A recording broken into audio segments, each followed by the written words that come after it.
Welcome to Vance's Vehicles. My name is Mr. Vance Painter. Some of you might know me, some of you might not. And I wanted to chat today. You see, there's been some changes going on in the world, online, just everywhere. Everywhere. The US. Lots going on.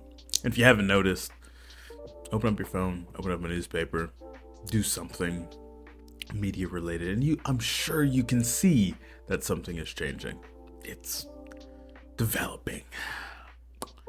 Do I have an opinion on it? Not entirely yet. That is for a different time and a different channel. But today, I want to talk about a change on something in the car market. And is it a good thing or a bad thing? I'm not entirely sure. But will the Chinese EV market ever pollute the US market? Will it ever saturate our market and potentially even cancel out US automakers? There's some evidence that says both, right?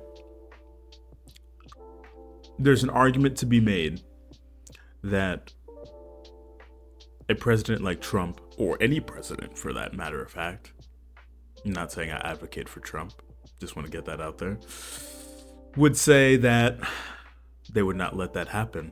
That American jobs are the most important thing, that American companies are the most important, and you have to do that before anything else can happen.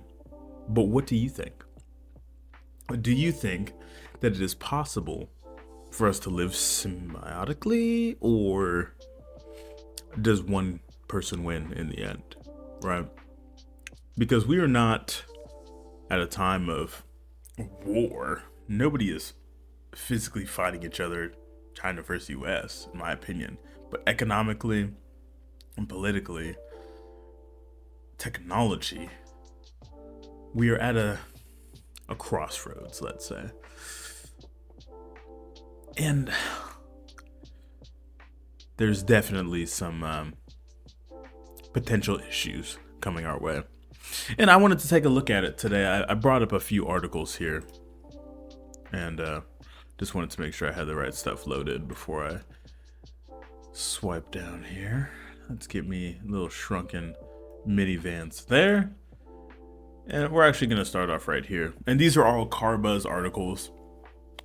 If you all didn't know, I use CarBuzz a lot. I would love to be just talking about CarBuzz stuff all the time, but that's not something that I do completely.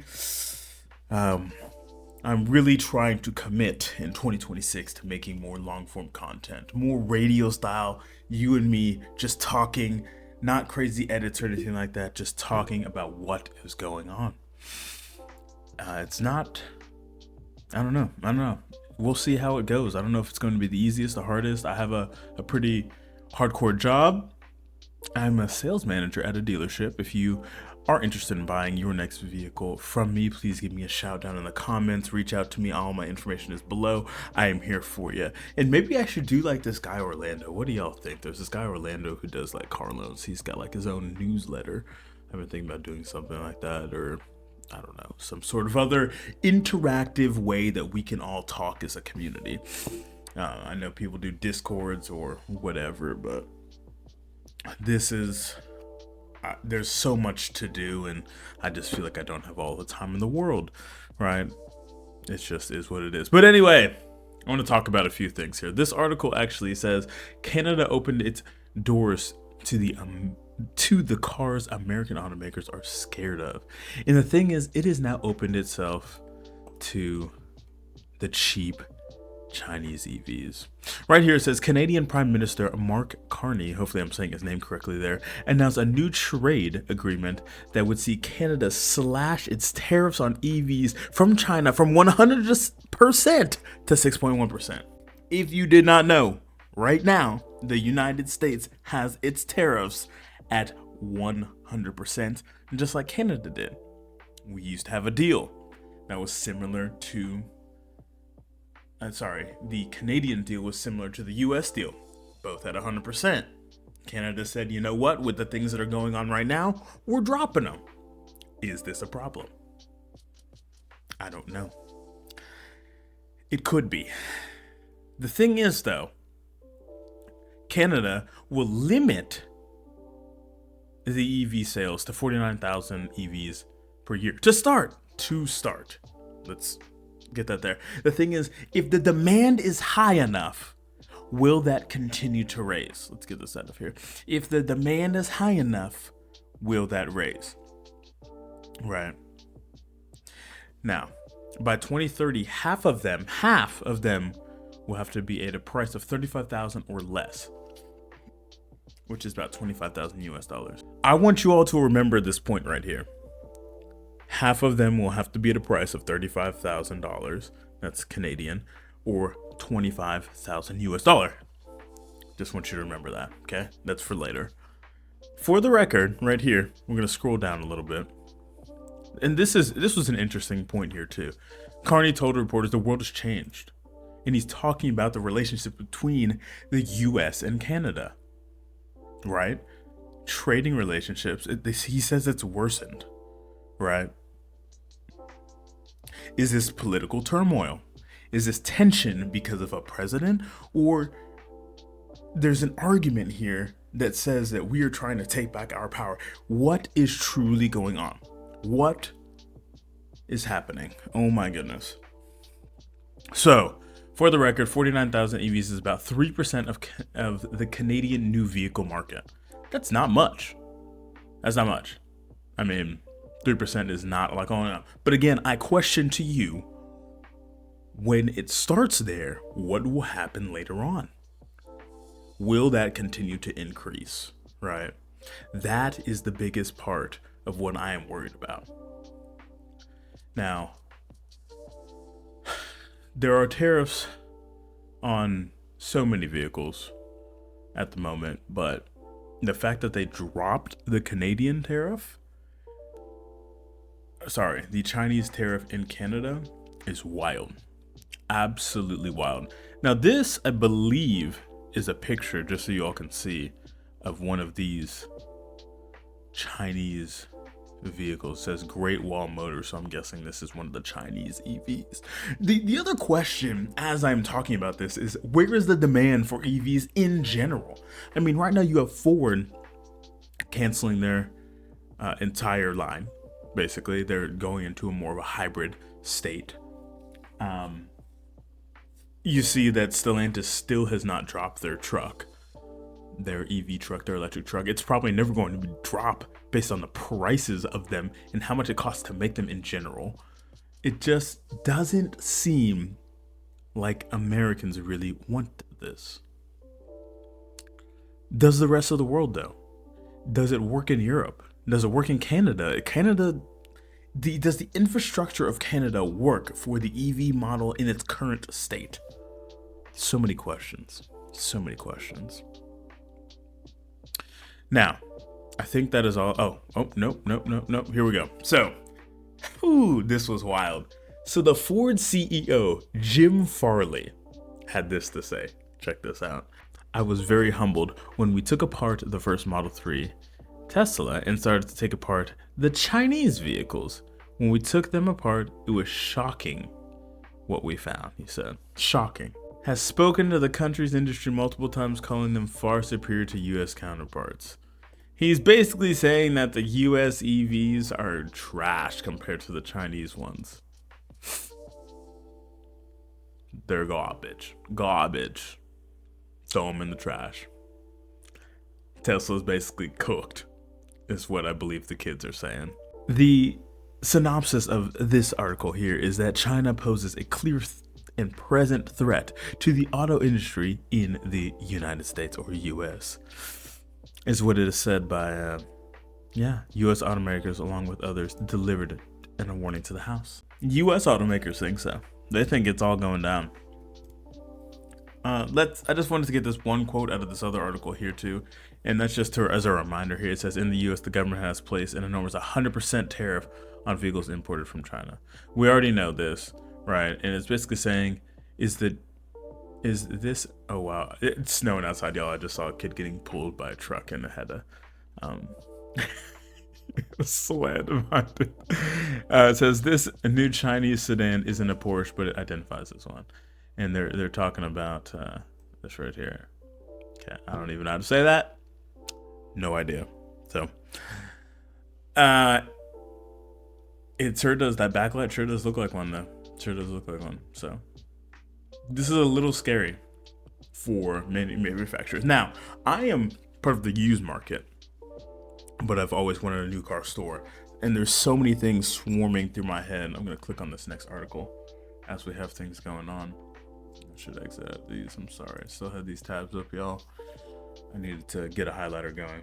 But you have, on one hand, Ford being one of the greatest manufacturers to date sold in the United States. The F-150 is the number one selling truck. I would love to have a Ford dealership selling F-150s, but the thing is, the used car market is not affected by this per se, because then you can sell used Chinese EVs and it wouldn't affect your other used cars, whether they want a used Mercedes, BMW, Toyota, Chevy, it doesn't matter. I feel like this has happened before when they were importing European models, when they were importing Japanese models, Korean cars, when all of these companies, I feel like Korean cars didn't really have too much of a, maybe I kind of missed that, but I feel like they didn't have too much of a hard time getting in the US. But the point is that barrier to entry seems to always be difficult when a new manufacturer comes in, but also, has it really ever destroyed the American market? No. I think the competition has increased, but we'll see. We'll see how it goes. Now, the beginning of this article, let's see here. It says opinion: Canada and China could do serious harm to the USA's automotive industry, and that is what this is about. Could that happen? They've removed their tariffs, but how much does Canada buy from us? But that's not my point. My point is, when it starts here in Canada, will that be a precedent that is set to allow citizens in the United States to import or acquire Chinese electric vehicles? That's number one. Number two, if that is happening, why aren't we just going to import them? Trump has even advocated for Chinese manufacturers to have factories here in the United States and build their cars here. Would that affect US car manufacturers or just global manufacturing? Will this Chinese car manufacturing disrupt global car creation? And there's some interesting takes here in this article we're going to read here. This is a good point. And the point is, empires crumble. And the US automotive industry is facing a serious threat from China, following a recent tariff announcement made by the Chinese leader Xi Jinping, hopefully I said that right, and Canadian PM Mark Carney. Now we know what that is. Tariffs are down. Right, tariffs are down. So really, this is interesting here. Globally, China accounts for 30.2% of all cars sold, and a vast majority of cars sold there are made there. Let me finish that too. In the USA, 16.2 million new cars were sold last year, which is an increase of 2.4%, which is good. I like that.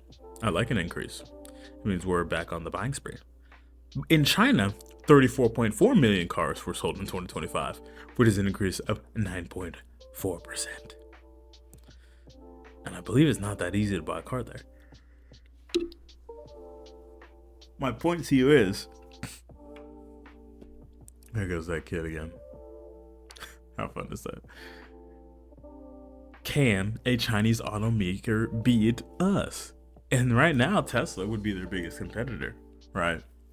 So, can they beat Tesla?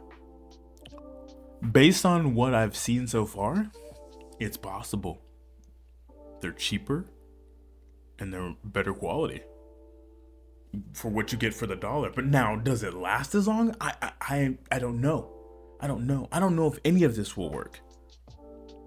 The first cracks started appearing in May 2025.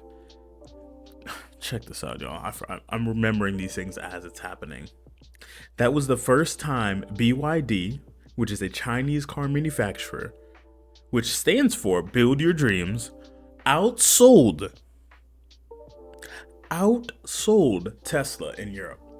Outsold. I'm guaranteeing you that no US car manufacturer is outselling Tesla for EVs in Europe, period. So Tesla has to be the leader. Sure, I can find some statistics on that. And now, BYD, which is something that I feel like I should have stock in, but is that wrong? Is something that I'm trying to grapple with as well. Outsold Tesla in Europe. That is wild. I think BYD is going to explode. And this was a big deal, as they were saying. If you've ever been to London, you'll know you can spot the latest automotive trends. I don't know how to say that. Kensington? Hopefully I said that right. Y'all correct me. Roughly 10 years ago, the street parking was a sea of 911s. I'll take that any day. Can I live there? Shoot, I wish I was there during that time. Shoot, 10 years ago. What was that, 2016? Shh. I wish I had a 911 in freaking the UK in 2016. That'd be awesome. In the 2020s, it was stacked with Teslas. It will soon be packed with I made a definitive statement. It was a question. Will it be soon packed with BYDs?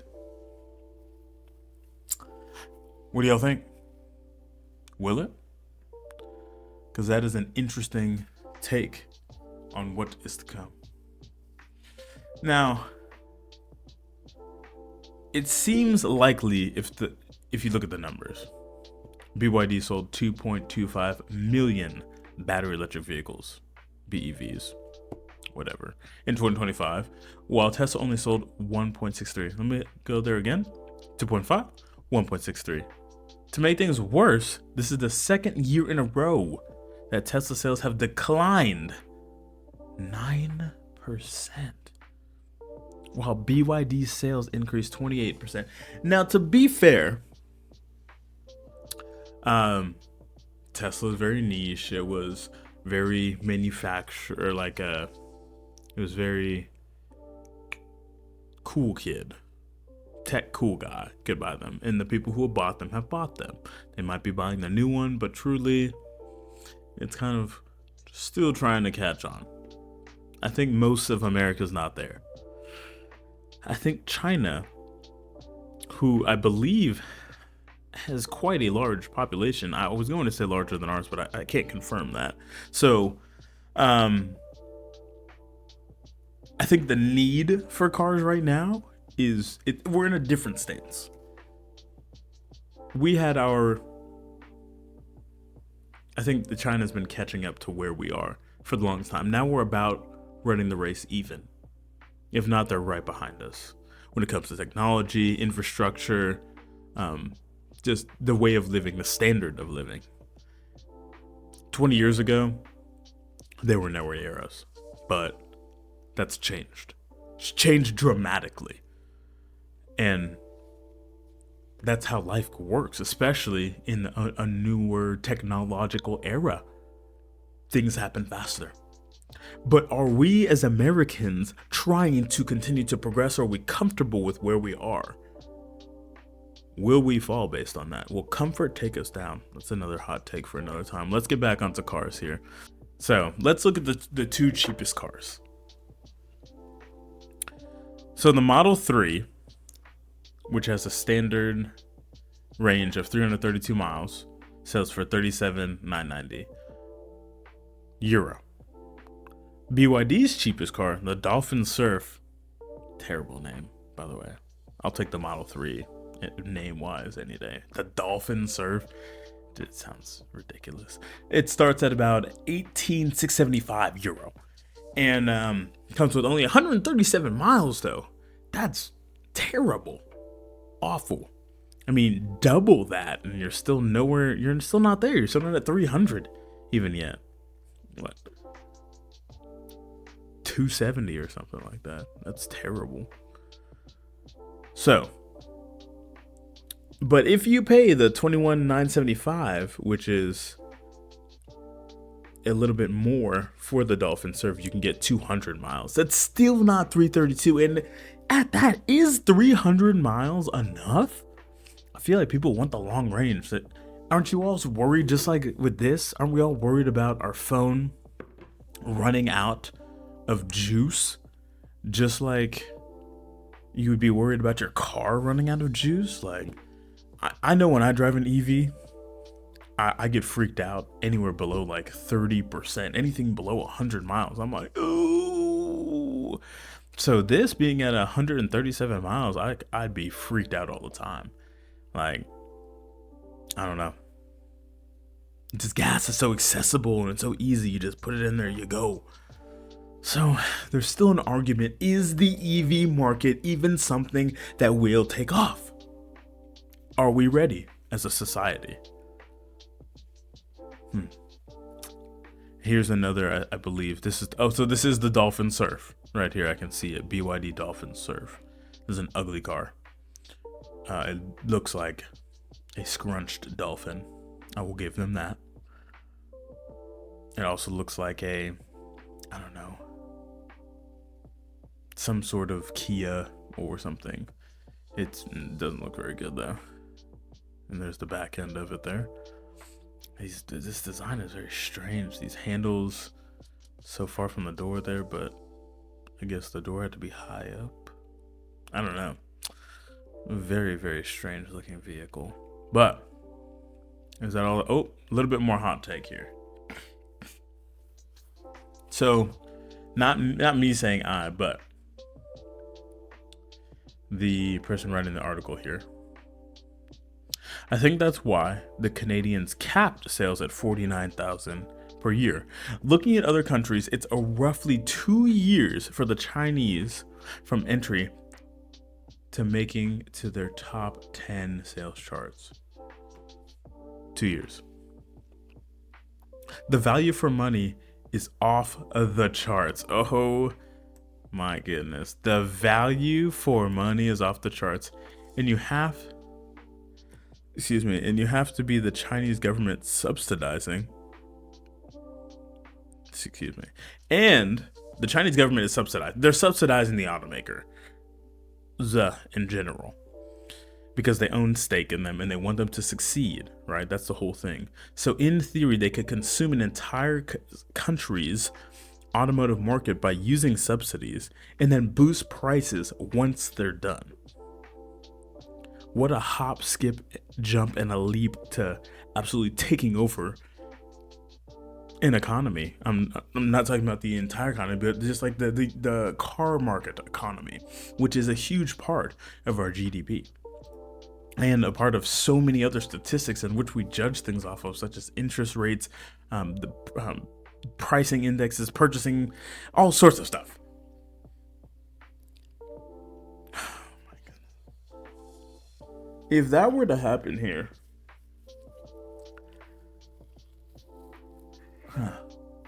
how would the United States respond? One, and how would car manufacturers respond? Two, those are my major things. And my last key point here is, think about this. The device you're currently reading this on, there's about a 70% chance it was made in China. And it knows more about you than your car ever will. So truly, does it matter what car you're buying? Or does this matter? Or does this matter? Or does this and this and all these things that are probably all made in China? Does that matter more than these cars? And how much data is your car truly collecting? Have you ever thought about that? There are so many factors that we should all be thinking about truly on a daily basis. But the war in the car market, I believe, has started.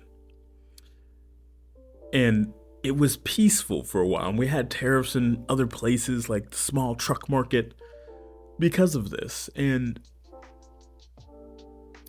maybe they won't come to the US. But if electric Chinese vehicles don't come to the US, then they will be imported some way, form, or fashion. If this Canadian thing, I still think there's a way to import it into Canada to get it down to the US, causing an explosion of this potentially, maybe even into Mexico, if that is allowed. There's just things that could happen there. My point is, though, even if that does happen, do we want them? Number one. Number two, what about exporting of vehicles? That is the other major concern to me. Our vehicles being bought up in other places will decrease, as we see in Europe, if this continues. Does that hurt the growth of our economy, of jobs, and other things going on? I don't know. It's a supply-demand factor from what I see. So, could it go one way? Yes. The car market could absolutely be consumed in its entirety by Chinese car manufacturers, at least on the EV side, and possibly on the combustion side. On the other hand, could this all just be absolutely ridiculous and we all end up playing fair like we have for years and years, like we did with the Euro market, the Japanese market, and the Korean market, and everybody is okay? I guess truly time will tell. I want to know your opinion. Do you think this is a problem? Do you think that the Canadian the Canadian drop in tariffs, they're not subsidizing it, the Canadian drop in tariffs is an issue? I want to know your thoughts below. Comment, share, like, subscribe, and don't ever stop asking questions. My name is Mr. Vance Painter, and this is Vance's Vehicles. Follow me on all my channels. Subscribe, share, and we'll see y'all next time. Bye now.